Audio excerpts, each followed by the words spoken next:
Seleccionen la respuesta correcta o la que ustedes consideren que es la respuesta correcta. ¿Cuáles son los elementos geomorfológicos? Hay un error ahí al final.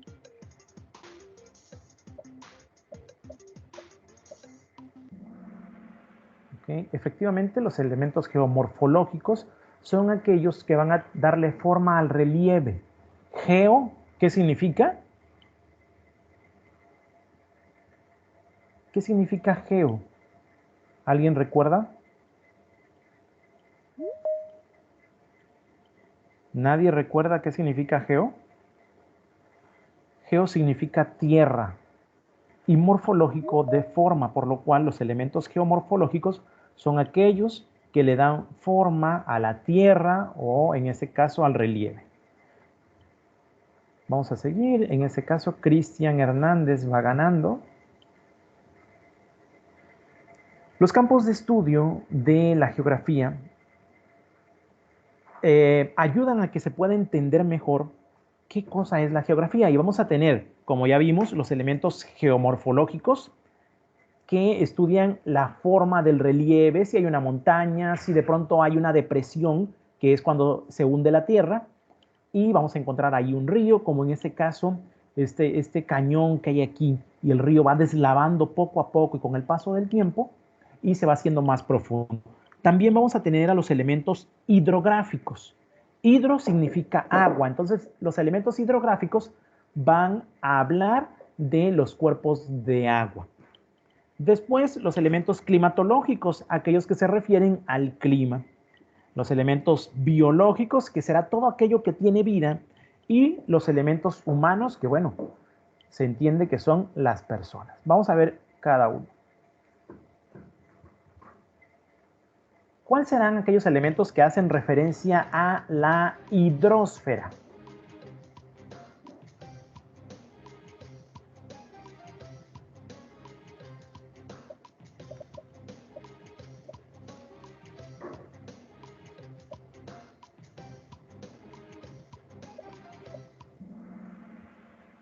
Okay. A la hidrosfera son los elementos hidrográficos. Hidro significa agua. Nuevamente, Cristian sigue en primer lugar y continuamos. Los elementos hidrográficos son aquellos que están formados por cuerpos de agua dulce y de agua salada. Estos cuerpos de agua representan las 3/4 partes de la superficie total de nuestro planeta.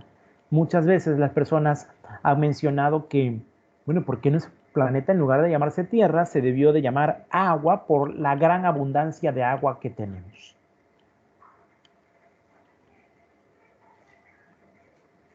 El agua dulce está ubicada dentro de los continentes. ¿Esto es cierto o es falso?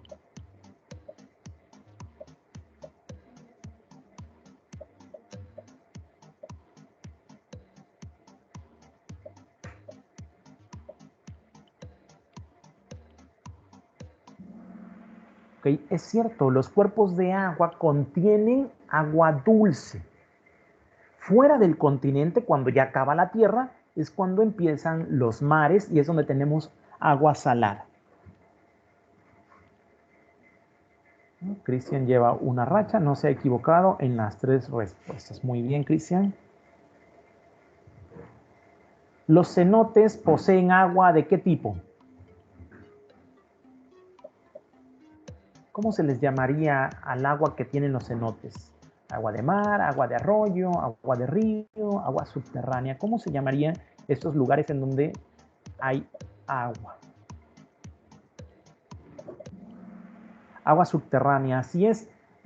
Los cenotes son cuerpos o son cavernas en las cuales se cree que cuando cae el meteorito que mató a los dinosaurios, esas cavernas emergieron y dejaron a los ríos enterrados. El río, conforme ha ido pasando el tiempo a través de los años, ha ido deslavando también en su paso y ya ha abierto como si fuera un ojo ahí estas cavernas que se puede apreciar. Ustedes si veían la imagen, se puede apreciar hacia el fondo está este cenote. Muy bien por los que contestaron correctamente. ¿Ok? Las corrientes de agua que fluyen de manera continua se llaman ¿cómo? Cuando una corriente de agua va fluyendo de manera continua, es parte de la naturaleza de este cuerpo de agua. ¿Cómo se le llama?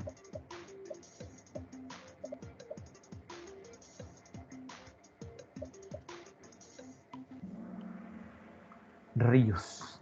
Así es. Las corrientes de agua que fluyen de manera continua reciben el nombre de ríos. Muy bien.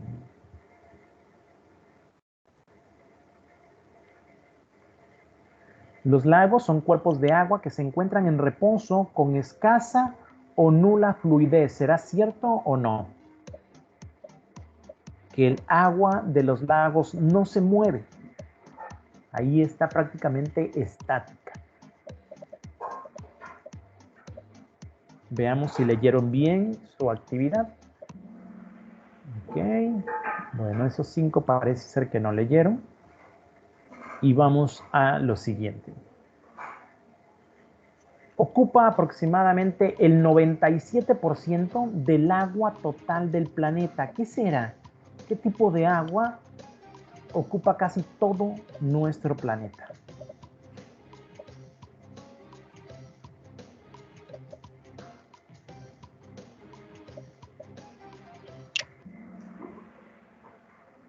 Uy, estuvo como que muy dividido en las opiniones. Efectivamente, el agua embotellada no puede ser una respuesta. El agua potable no es lo que ocupa. De hecho, el agua potable es aquella que ya recibió un tratamiento para poder beberla, para poder tener actividades humanas, perdón, porque la que se puede beber se llama agua purificada.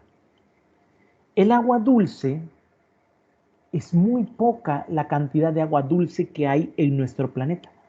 La gran mayoría de agua es agua salada. Agua salada es lo que más tenemos en nuestro planeta.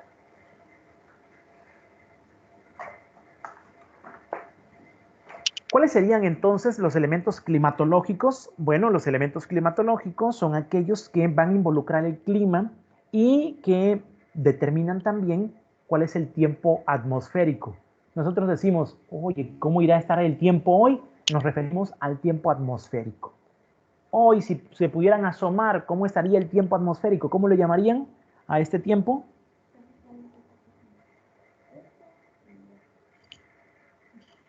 ¿Cómo le llamarían? Soleado, nublado, lluvioso. Ahorita podríamos decir el clima está soleado. Y los elementos climatológicos van a estar compuestos de la precipitación, que es la forma en la que cae el agua. El agua va a caer ya sea en forma de nieve, en forma de granizo o en forma de lluvia. Va a estar sólida, semisólida o totalmente líquida.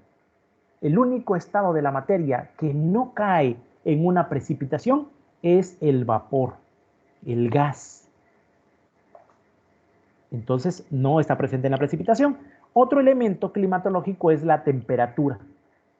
Dependiendo de las condiciones atmosféricas, tendremos una temperatura elevada o una temperatura muy baja. Y esto también nos va a dar una presión. La presión atmosférica va a estar determinada por las condiciones atmosféricas. Vamos a lo siguiente. La cantidad de calor acumulada en la capa atmosférica se le conoce como ¿qué?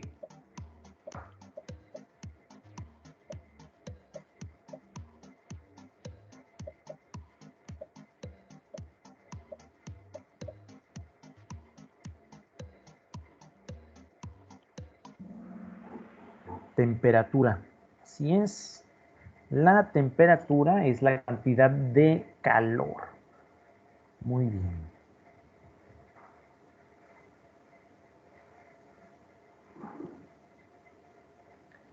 En la precipitación, el agua cae en los 3 estados de la materia. ¿Esto es cierto o es falso?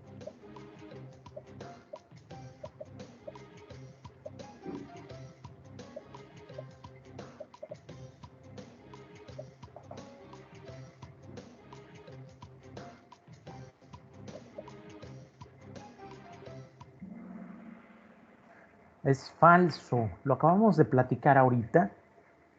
En la precipitación cae en forma de líquido la lluvia, en forma de sólido el granizo y en forma de semisólido la nieve.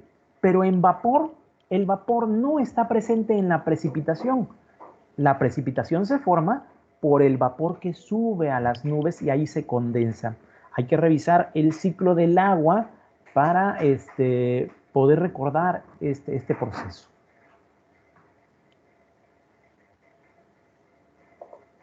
Los elementos biológicos que integran al campo de estudio de la geografía son la flora y la fauna.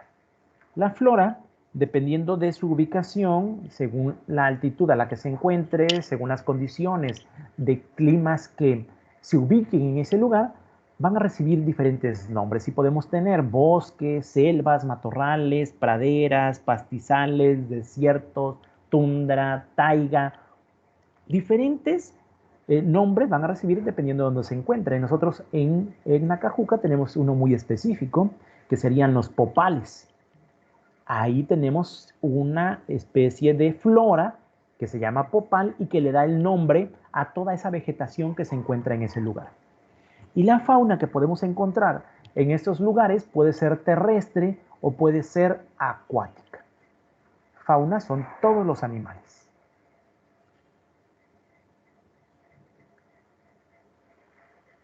La selva es el elemento biológico que predomina en Tabasco. ¿Cuál será ese elemento biológico de Tabasco? ¿Será cierto que es la selva o es falso?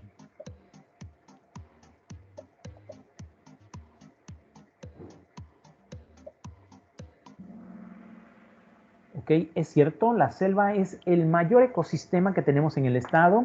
Tenemos también sabana, hacia Balancán, en Nacajuca tenemos selva. Hacia Paraíso tenemos zona de manglares, también en Nacajuca tenemos popales, pero el que más predomina o el que más había hace mucho, porque se ha talado tanto que ya casi no hay selva, pues es este, ¿no? La selva es el que más, el elemento biológico que predomina más en Tabasco y lo podemos ver en la fauna. Hay una relación entre la flora y la fauna. No podemos decir que tenemos plantas del desierto y vamos a tener animales de la selva. Va a haber una relación. Si tenemos plantas que dan muchos frutos, árboles muy grandes que siempre están verdes, entonces van a existir en ese lugar una fauna que tenga relación con esas plantas. Incluso se alimentan de ellas, polinizan estas plantas de manera específica. La flora y la fauna siempre van a estar relacionadas.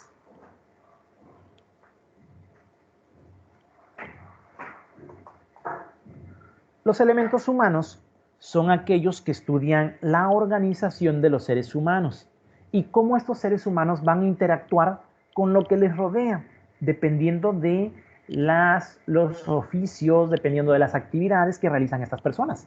Vamos a tener personas que se dedican a la venta, personas que se dedican a comerciar algo, o personas que se dedican a producir, personas que se dedican a trasladar personas. Van a tener un sinfín de actividades. Y estas personas pues van a vivir en diferentes lugares. Uno de los primeros elementos que tenemos de los humanos es la organización política. Todas las personas se van a agrupar en estados. Vamos a vivir en diferentes estados y estos estados pues se les va a llamar una asociación política.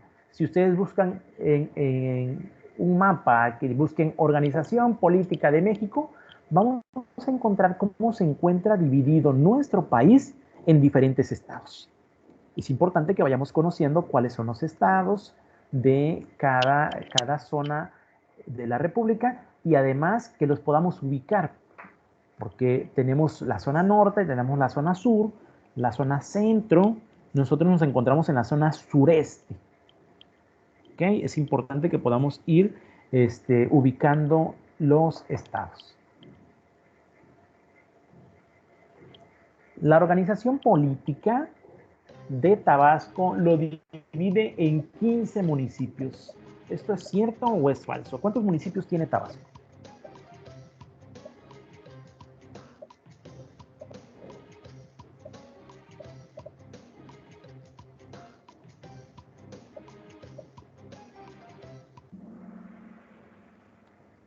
Falso.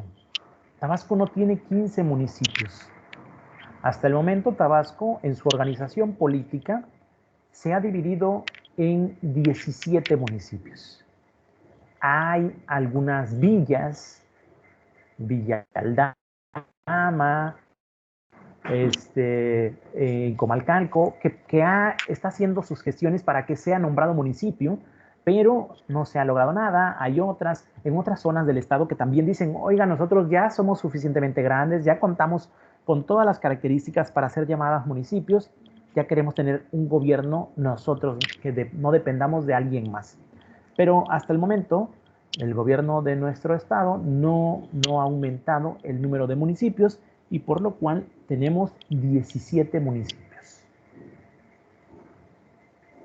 En la organización económica se refieren a aquella interacción que hay entre las personas que están produciendo algo, las personas que lo consumen y aquellos que lo venden.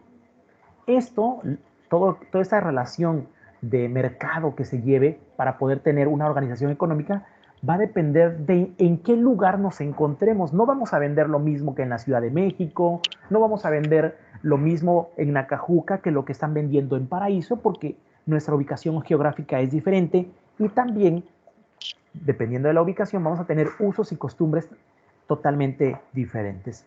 Aquí en Nacajuca se acostumbra mucho a beber el pozol, pero no ganan solamente las personas que hacen el pozol, también gana el que siembra. La persona que está sembrando, la persona que se dedica al campo, está produciendo maíz, está produciendo cacao, que lo vende y se lo llevan a las señoras o a los señores que venden pozol, y estos venden el pozol y le compran a la gente que vende dulces y también venden el dulce, y la persona que vende plástico, que vende unicel, también está ganando ahí en estas ventas, el que vende gas para cocer el maíz, o a lo mejor el que vende leña si lo hacen con leña. Y todo esto se refiere a la organización económica, esa interacción que hay entre las personas que se dedican a las diferentes actividades económicas. Seguramente ustedes forman parte de ese sector y si no, lo van a formar en un futuro. Veamos los resultados de esta actividad, donde Carlos Gallegos quedó en tercer lugar, Gustavo en segundo y Cristian en primer lugar, ¿ok? Como subcampeones está Alexandra y María. Vamos a anotarle participaciones a Cristian, a Gustavo y a Carlos.